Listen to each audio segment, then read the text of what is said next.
The card reader beeped its third refusal, and the whole line behind Register 4 went quiet the way a room goes quiet when something is about to break. The man at the front of it stood very still.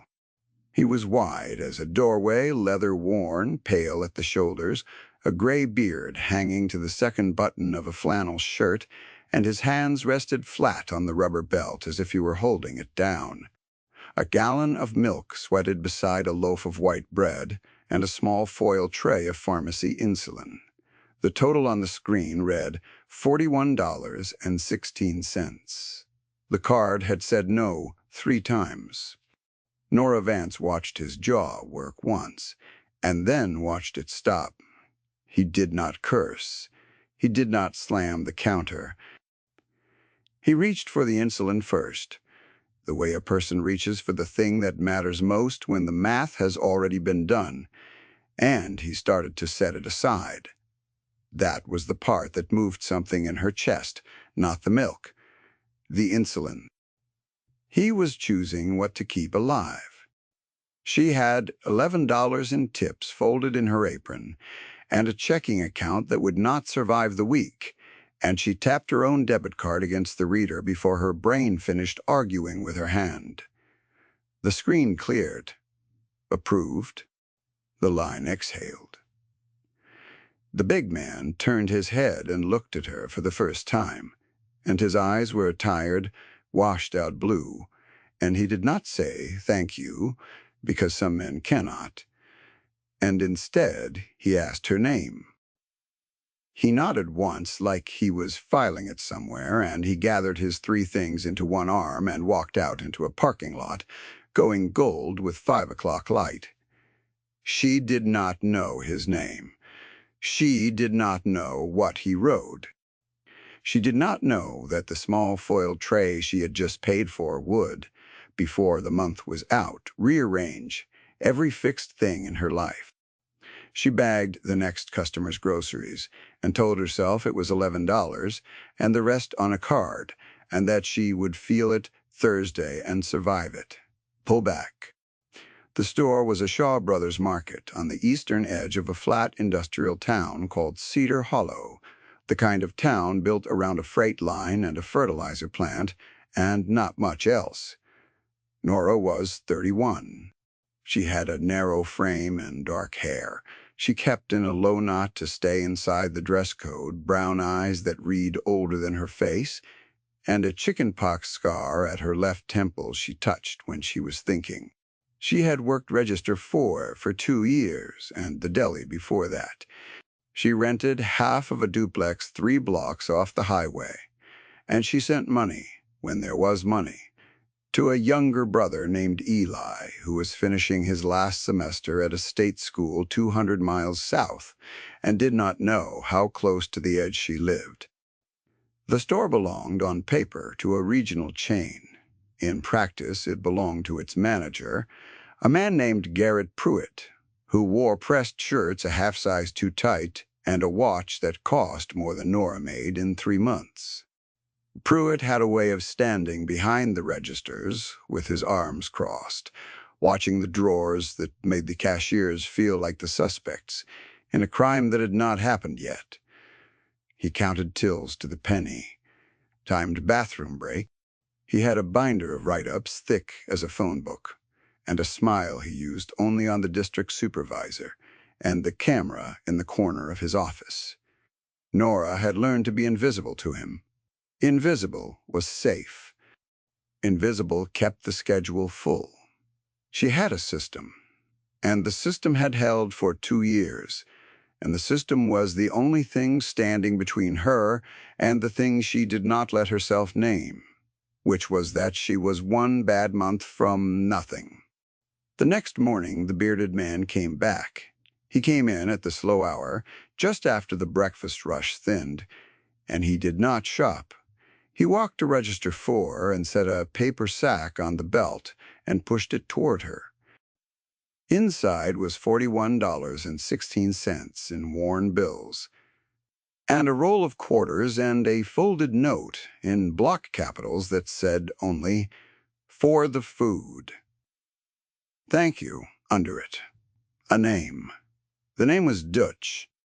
"I know," Dutch said. His voice came up from somewhere under the floor. "That's why I did." He stood there a moment longer than the transaction required. He looked at the badge clipped to her apron, at the dark crescents under her eyes, at the way her hands moved fast and economical. Because fast and economical was how you kept a job in a store run by a man with a binder. Then he tipped 2 fingers off his brow and left, and through the front glass she watched him swing a leg over a black motorcycle she had not noticed the day before, an old machine kept immaculate, chrome catching the morning like water. He did not rev it for show. He rolled it out quiet and was gone. She put the money in the drawer and the note in her apron, and did not think about it again until the following Tuesday, when everything she understood about her own small, safe life came apart at Register 4. It started with a coupon. A woman in front of her had a coupon for a brand of coffee the store had stopped carrying, and the woman wanted the discount applied to a different brand. And Nora explained gently twice that she could not do that, and the woman asked for the manager. Pruitt came out smiling his camera smile and listened, and then, with the woman watching, he turned to Nora and said in a voice pitched to Carrie, "Just ring it through. Do I have to teach you how to do your job in front of a customer?" It was nothing. It was a small humiliation of the kind that happens 100 times a shift in 100 stores. Pruitt, though, did not let it go. He had decided something about Nora in that moment, the way a certain kind of man decides things, and over the next 2 weeks, the small humiliations became a campaign. A. Till came up $4 short on a Monday, and he called her to the office and laid the count sheet down and tapped the number with one manicured finger and said the word again, short, like it tasted good. The camera over 4 had been pointed at the cigarette case for a month, dangling on its bracket where a stock boy had knocked it, and it showed nothing of her drawer, and she said so, and Pruitt said cameras did not write people up, managers did, and slid the write-up across for her signature. She signed it. Signing it was the cost of keeping the schedule, and the schedule was the cost of keeping the rent, and the rent was the cost of not falling through the floor she could feel thinning under her every day. He moved her to the closing shift, then the opening shift, then the closing shift again, so that her sleep came apart at the seams. And she rang groceries through a gray fog with her hands working from memory, while her mind ran 2 seconds behind. A woman she had cashiered for 2 years, a school cook named Donna, who came in every evening for a single can of soup, leaned over the belt one night and said low, "He's got it in for you, honey. I've seen it before." He did it to a girl named Reyes 2 years back. She's gone now. Nora thanked her and rang the soup, and did not let her face move because the camera in the front corner did work, and Pruitt watched the floor through it from his office the way other men watched television. Then he scheduled her for a Sunday she had requested off 8 weeks prior, the Sunday she had marked on the break room calendar in red pen with Eli's name and the word graduation beside it. She pointed at the red ink. Pruitt looked at it the way a man looks at a thing that is already behind him, and said the calendar was a suggestion, not a contract, and that the store came first, and that if she did not like the store, she was welcome to find a store that suited her better. He said it with a camera smile, and she understood he wanted her to quit. That quitting would save him the paperwork, that the whole campaign was a door he was holding open and waiting for her to walk through, so that he would owe her nothing on the way out. Nora did not fight. Fighting got you fired, and fired got you nothing, and nothing was the thing waiting under everything. She swallowed it. She touched the scar at her temple and she swallowed it. Then came the day the freezer order was wrong, and Pruitt found his reason. The truck had delivered the wrong pallet, frozen goods thawing on a dock in the August heat, and someone had signed the manifest accepting it, and the signature was a scrawl that could have been anyone's. Pruitt called Nora into the office with the door open so the floor could hear. He said the loss was $4,000.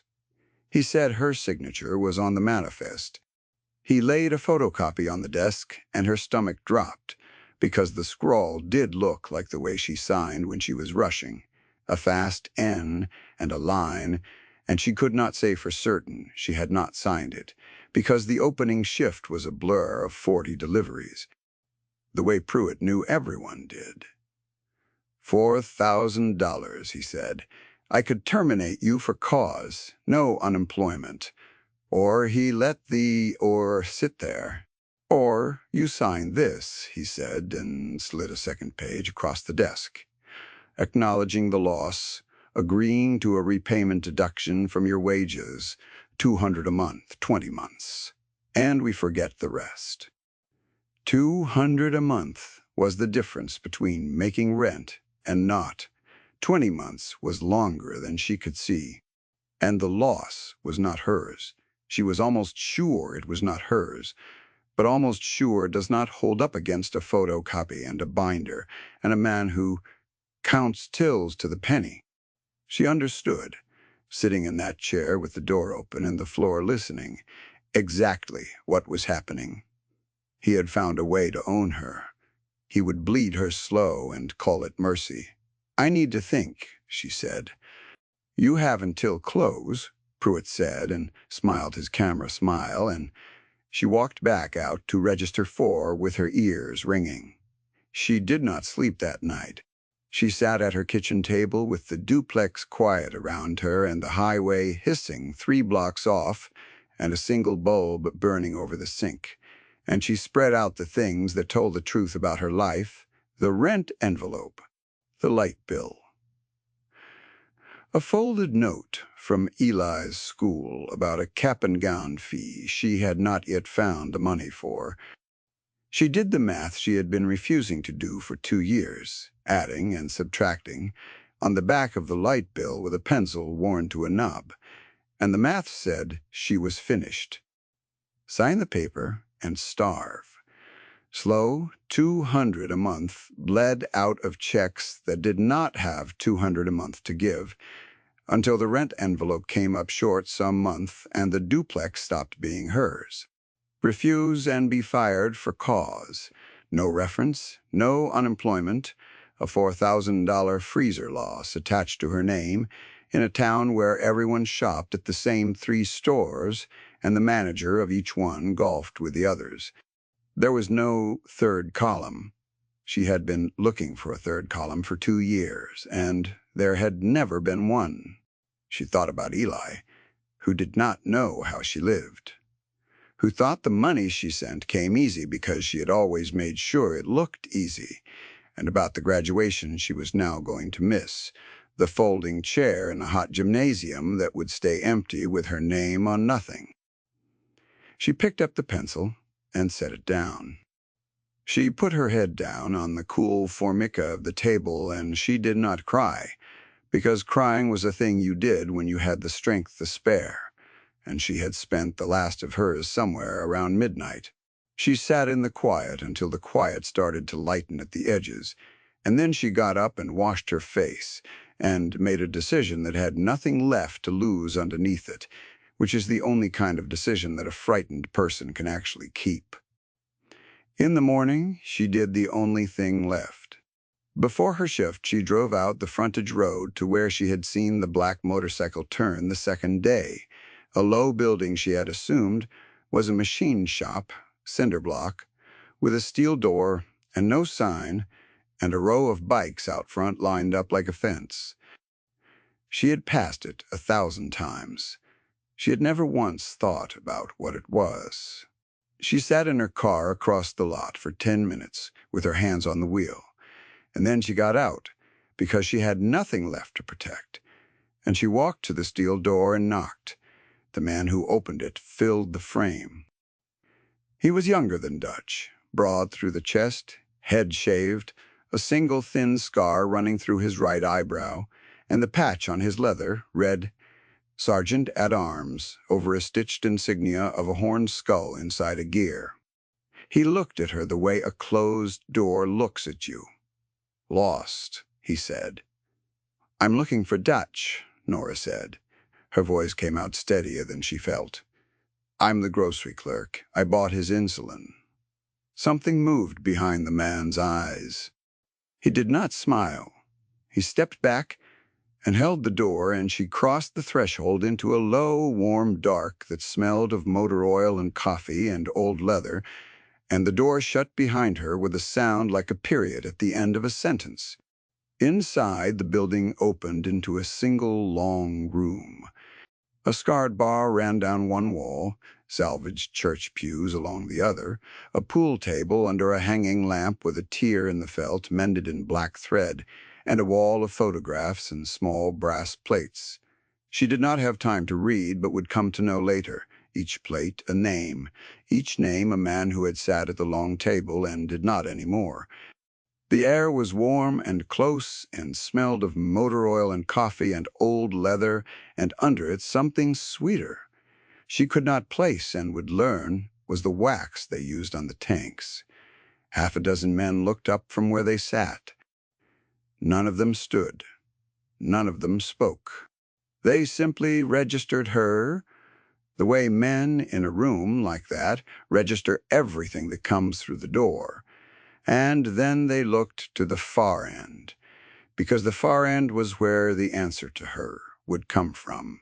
And at the far end, at the head of a long table marked with cigarette burns and the rings of 40,000 cups of coffee, sat Dutch, reading glasses low on his nose, a ledger open in front of him. He took the glasses off when he saw her. "Nora," he said. He did not seem surprised. He gestured at the bench across from him. "Sit." She sat. The sergeant-at-arms took up a position against the wall behind Dutch's shoulder, arms folded. The other men did not leave, but did not crowd, and the room arranged itself around her the way a room does when the man at the head of the table has decided to listen. "You're in trouble," Dutch said. It was not a question. She had meant to be careful. She had meant to ask only whether anyone here had seen who signed for a freezer pallet on a particular Tuesday, because the bikes parked out front had been there that morning. She remembered now. She had seen them when the truck came. The careful version, though, did not survive the warmth of the room and the long night behind her. And it came out of her all at once, the coupon and the write-ups, and the schedule and the manifest and the photocopy, and the $200 a month for 20 months, and the graduation she was going to miss, and the math that said she was finished. Dutch did not interrupt. He listened with his whole heavy stillness, and when she ran out of words, the room was very quiet. "Garrett Pruitt," Dutch said finally, turning the name over like a stone. "Shaw Brothers on the East Side." "You know him." "I know." The store Dutch closed the ledger. "Bought my milk there 11 years. Bought my insulin there because the pharmacy on the highway closed." He looked at his own hands. "Card got declined because the plant cut my pension to the bone, and the new card hadn't come. $41. You covered it without blinking. You had less than I did. I checked." "You checked?" "I check," Dutch said. And behind him the sergeant-at-arms shifted, and Nora understood that whatever this club was, it was not only leather and chrome. "A debt's a debt," Dutch went on. "You paid mine when you had no reason to, and every reason not to. That makes it mine to settle. Now that's how it works in here. It's the only thing that works in here." "I didn't come for that," Nora said. "I came to ask if anyone saw who signed the manifest. Your bikes were in the lot that morning. I thought maybe..." The sergeant-at-arms spoke for the first time. What time was the freight? 6:40, she said. The cold truck always comes at 6:40. He looked at Dutch. Rooster was here at 6. Pulling the carburetor on the shovelhead, he'd have seen the dock. A pause. Rooster sees everything, remembers worse. Dutch nodded slowly. And then he did the thing Nora would remember for the rest of her life, which was that he did not promise her anything, did not tell her it would be all right, did not perform a single ounce of comfort. He simply stood, and the standing of him changed the air in the room, and he said, "Go to work, sign nothing. Tell Pruitt you need until Friday. Friday I'll come buy my groceries."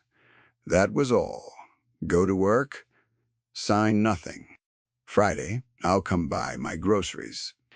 She walked back out into the morning, and the steel door shut behind her, and she drove to the store with her hands not quite steady on the wheel, and she did not understand yet what she had set in motion. She only knew that for the first time in 2 years, the thing waiting under everything had taken one step back. She told Pruitt she needed until Friday. He smiled and said Friday was fine, and the smile told her he thought he had already won, that the extra days were a kindness he could afford because the outcome was decided. She rang groceries for 3 days with the note in her apron and the roll of quarters still in her drawer, where she had never spent it, and she did not sleep much, but she slept some, which was new. What she did not see, because it happened in places she never went, was the work. She did not see the young club member they called Wire 24 in quiet, who sat in the back of the clubhouse with a laptop balanced on a crate and a gas station, coffee going cold at his elbow, and a way of reading a corporate filing the way Dutch read a ledger. Bishop had set him on it the same hour Nora drove away. Wire did not own a motorcycle yet, was still a prospect with a half-finished patch, but he had a thing the older men did not have and respected the way they respected a good wrench, which was a patience for numbers and a refusal to look away from a column until it told him the truth. She did not see Wire pull the regional chain's loss prevention reports, which were not as private as Pruitt believed, stored on a vendor portal with a password that was the store number and the word "welcome." She did not see him find the pattern over 2 nights and a pot of coffee. 4 other stores, 4 other managers, but the same district supervisors signing off on the same kind of write-down freezer losses and shrinkage losses and damaged pallet losses, each one assigned to an hourly employee. Each one converted into a wage deduction agreement with the same paragraph of language, copied store to store, comma for comma. She did not see him trace the deductions and find that they did not match the recorded losses, that the math had a leak in it, that somewhere between the wage deductions coming out of cashier's checks and the losses being reported up the chain, a few $100s a month at each store went somewhere it should not, and that the somewhere, when he followed it, was a reimbursement account that paid out to the managers as a recovered loss bonus. The company was being told it had lost more than it lost. The cashiers were paying the difference. The managers... She did not see Rooster either. Rooster was 60 and silent and missing the top of one finger to a chain drive in 1986. And he had been at the clubhouse the morning of the freezer delivery, because he was always at the clubhouse, pulling the carburetor on a shovelhead with the bay door rolled up to the cool air. Wire sat down across from him with a notepad, and Rooster described that Tuesday morning in the flat, exact way of a man who had spent 40 years noticing what other men missed. The cold truck at 6:40, the driver in a hurry, leaving the manifest on the clipboard, and the manager, Pruitt himself, coming out onto the dock in his pressed shirt and signing the early freight the way he signed it every morning, a fast scrawl, an N and a line, because the manager always claimed the early freight as his own to sign, and then, when something went wrong with it, found whichever cashier had opened that day and hung the loss on her. Rooster had watched it through the bay door across the lot and thought nothing of it at the time the way you think nothing of a thing until someone tells you it matters.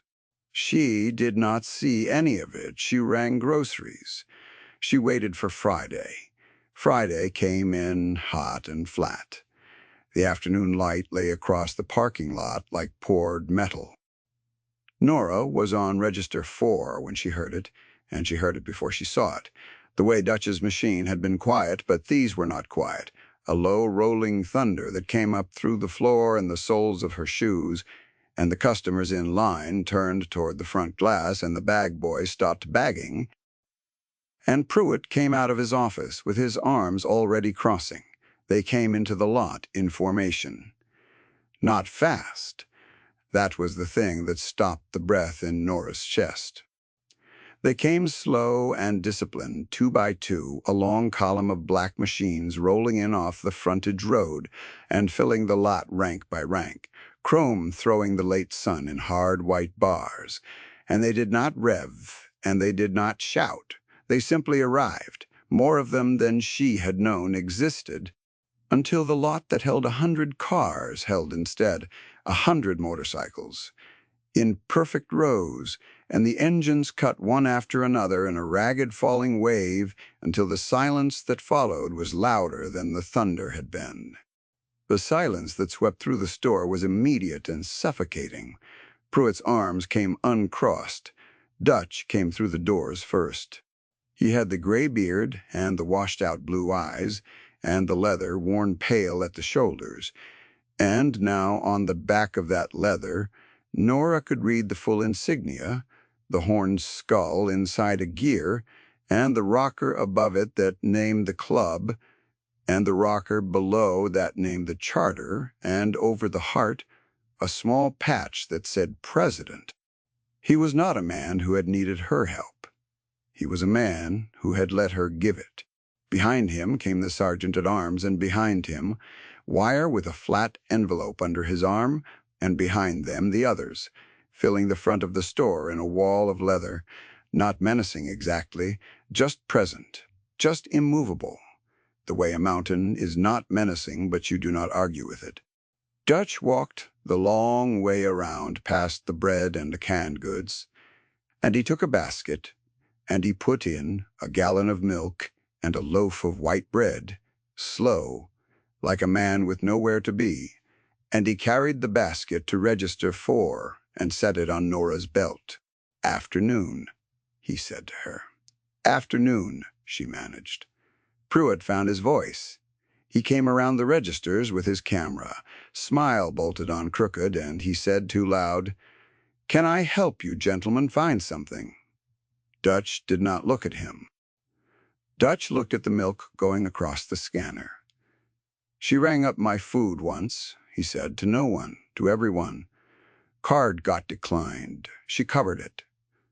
Stranger to her cost her money she didn't have." Now he turned, and now he looked at Pruitt, and the look was not anger. It was worse than anger. It was the flat patience of a man reading a number off a page. "Then I hear the same store's trying to take 20 months of wages off her for a loss she didn't cause. That true?" "That's a confidential personnel matter," Pruitt said. "Wire," Dutch said. The young one stepped up and laid the flat envelope on the belt next to the milk and opened it without hurry. He did not raise his voice. He did not need to in that silence. He laid the pages out one at a time so the customers still frozen in line, and the cashiers and the bag boy and the camera in the corner could all see them. The manifest, photographed close, the signature blown up large beside a second signature, Pruitt's own, from his employee file, the fast N and the line identical in both. The freight log showing the cold truck logged in at 6:40 with the manager's badge, not the cashier's, scanning the dock door open. And then the thing Nora had not known existed, a single sheet of numbers. The regional chain's own loss prevention figures next to the wage deductions, 4 stores, 4 cashiers. The deductions adding up to far more than the losses. "You signed the manifest," Wire said quietly. "You always sign the early freight. Then you pick a cashier and you write it off her wages. And the loss you report up the chain is bigger than the wage you take down. The difference doesn't go back to the company." He looked up. "We can show 4 stores. There are probably more." Pruitt's face did the thing the file said it would do. The color went out of it. His mouth opened and produced the word that men like him always produce when the armor comes off, which was a name, the district supervisor's name, an attempt to point the collapse somewhere higher up the ladder, and it died half-spoken because every person in that store had now seen the column of numbers and the matching signatures, and there was nowhere left to point. He tried even then. That was the part Nora would tell people about years later, how the man tried even with the floor gone under him. He drew himself up, and he said the word lawyer, and he said the word trespassing, and he reached for the phone behind the courtesy desk to call the one institution men like him always believed would arrive on their side. "Dutch, let him pick up the receiver. Dutch, let him get 2 numbers in." "Call them," Dutch said. "Tell them there's 100 men buying milk. Then explain the 4 stores. They'll want to know about the 4 stores too." The receiver came down slow. Wire slid the loss prevention sheet into a fresh envelope and set it on the courtesy desk. "Copies of everything went to the chain's corporate ethics line this morning," he said, "and to a reporter at the county paper who's been asking about wage deductions for a year. You don't have a Friday problem. You have a Monday problem." He almost smiled. "We just came for the milk." Nora stood behind Register 4 with her hands flat on the belt, the way Dutch's hands had been flat on the belt the first day, holding it down, holding herself down. She understood now what she had not understood that first afternoon. She had not given a stranger $11 and a swipe of a card. She had thrown a small stone into a still pool without knowing how deep the pool was, or what slept at the bottom of it. And the thing that slept at the bottom of it had come up slow and disciplined in the August light, not to break the store, but to read it its own numbers out loud. Pruitt did not shout. There was nothing left to shout with. He looked at the rows of bikes through the front glass, and he looked at the column of numbers, and he looked at the customers who would carry the story to every kitchen table in Cedar Hollow by nightfall, and he walked back into his office and shut the door, and he was in every way that the town would measure a man, finished. Not by a fist, not by a threat anyone could swear to, by a single clean sheet of his own arithmetic, laid on a grocery belt next to a gallon of milk. Dutch paid for his milk and bread with a worn 20, and told Nora to keep the change, and she gave it back, and he took it. Because a debt was a debt, and that one ran in both directions. They filed out the way they had come, unhurried, and the engines came up one after another in a rolling wave, and the formation pulled out of the lot rank by rank and dissolved back onto the frontage road, and the parking lot held cars again, and the store let out a breath 2 minutes long. The reckoning, the official kind, came slow, the way official things do, but it came. The reporter ran the story on a Wednesday under a headline about a regional grocery chain and systematic wage deductions, and the chain, which cared nothing for 4 cashiers but cared enormously about the word systematic appearing above its name, moved the way large frightened things move at do. Pruitt was gone inside a week, not arrested, not yet, but gone. His name on a list that other lists would feed from the district supervisor was gone the week after. The freezer loss attached to Nora's name evaporated as if it had never been, because it had never been, and a letter came on chain letterhead expressing regret and reversing a deduction that had never managed to take its first bite. The other 3 cashiers' women, Nora had never met, in 3 towns she had never visited, got their letters too. None of them ever knew exactly why the machinery that had been grinding them suddenly stopped. Nora knew. Nora would always know. She drove south that weekend, after all. She made the graduation with a day to spare. She stood in a folding chair in a hot gymnasium and watched Eli cross a stage in a gown 2 sizes too big. And when he found her in the crowd after and asked how she had gotten the day off when she had told him for weeks it was impossible, she said it was a long story and she would tell him sometime, and she touched the scar at her temple. And she did not tell him, not then, because some stories you carry a while before you can set them down in words. She kept her job. That surprised people who heard the story later, who expected her to be lifted out of Register 4 and set down somewhere grand. Nora, though, had not been looking to be lifted out. She had been looking to not drown. The new manager was a tired, decent woman named Pearl, who had run the deli for 15 years and counted tills because the company made her, not because she enjoyed the counting. And under Pearl, the store became simply a place to work, which was all Nora had ever wanted it to be. What changed was smaller and ran deeper. On the first Friday of every month, the black motorcycle rolled quiet into the lot at the slow hour, and Dutch came in and bought a gallon of milk and a loaf of white bread and his insulin from the pharmacy counter. And he came through Register 4, though 3 other lanes stood open, and he paid in worn bills. And Nora rang it through. And neither of them made anything of it, and both of them understood it completely. Once Pearl asked her if she knew the old biker who only ever used her lane. Nora said he was a regular. Pearl said he tipped the bag boy $10 every time and never let anyone carry the bag. Nora said that sounded about right. The clubhouse door, she learned, was not closed to her anymore. She went out the frontage road on her days off sometimes, and the sergeant-at-arms, whose name turned out to be Bishop, would tip 2 fingers off his brow the way Dutch had that first morning. And she would sit at the long table marked with 40,000 rings of coffee and drink one of her own and listen to old men argue about carburetors.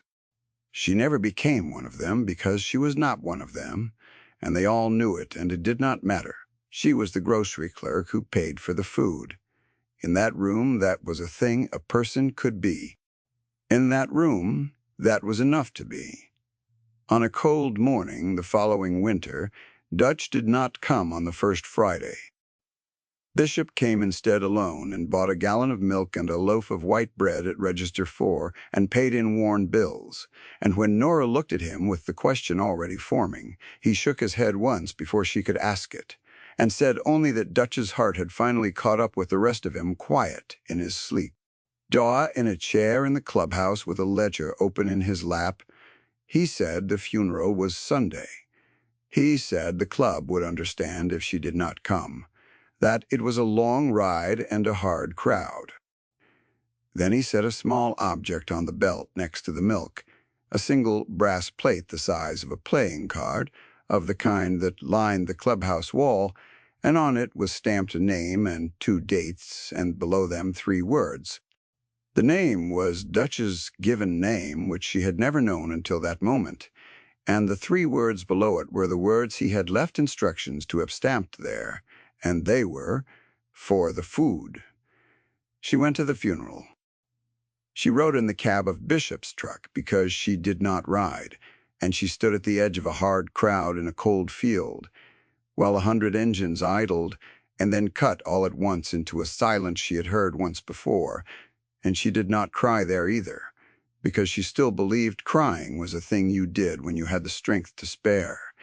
And standing in that field, she found she did not. She cried later, alone at her kitchen table with the highway hissing 3 blocks off and the brass plate in front of her catching the light from the one bulb over the sink. The first Friday of the next month, the black motorcycle rolled quiet into the lot at the slow hour. It was Bishop on it now. He came in and bought a gallon of milk and loaf of white bread and came through Register 4, though the other lanes stood open, and paid in worn bills, and Nora rang it through, and neither of them made anything of it, and both of them understood it completely. The debt ran in both directions now, and it would go on running, the way the only real debts do, longer than the men who first owed them.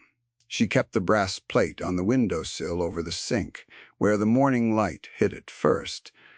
Some mornings, washing a cup, she would touch it the way she touched the scar at her temple, without quite deciding to, and she would think about the third beep of a card reader and a man choosing what to keep alive, and about $11 she could not afford, and about how the smallest things you do when no one is watching are sometimes the things that come back for you.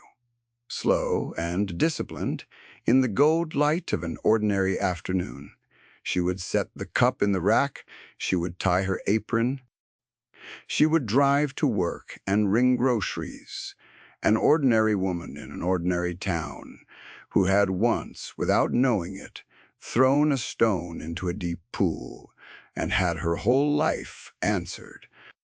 If this story warmed something in you, if it reminded you that a small kindness given to a stranger is never as small as it looks, stay with that feeling a moment before you go.